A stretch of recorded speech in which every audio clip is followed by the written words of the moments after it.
দাজ্জালের মৃত্যুর পর পৃথিবী কিভাবে পরিবর্তিত হবে চলুন কোরআন ও হাদিস থেকে জেনে নিই।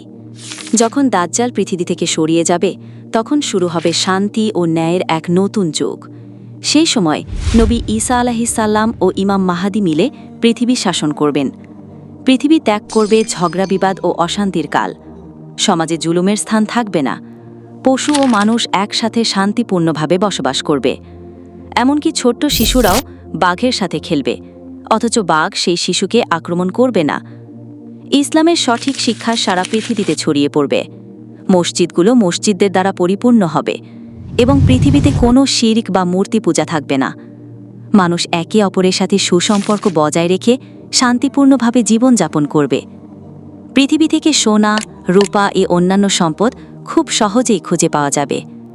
তখন পৃথিবীতে কোনো দরিদ্র থাকবে না, অর্থাৎ সবাই সমানভাবে আরামে জীবনযাপন করবে। এমন একটি যুগে যখন পৃথিবীর শান্তি, সমৃদ্ধি ও সুখে পূর্ণ থাকবে, তখন হঠাৎ করে ইয়াজুজ ও মাজুজ তাদের বন্ধন ছিঁড়ে বের হয়ে আসবে। তারা দলবদ্ধ হয়ে পৃথিবীর বুকে আবার নতুন একটি ফাসাদ শুরু করবে, যা বিশ্বব্যাপী অশান্তি ও বিশৃঙ্খলার সৃষ্টি করবে।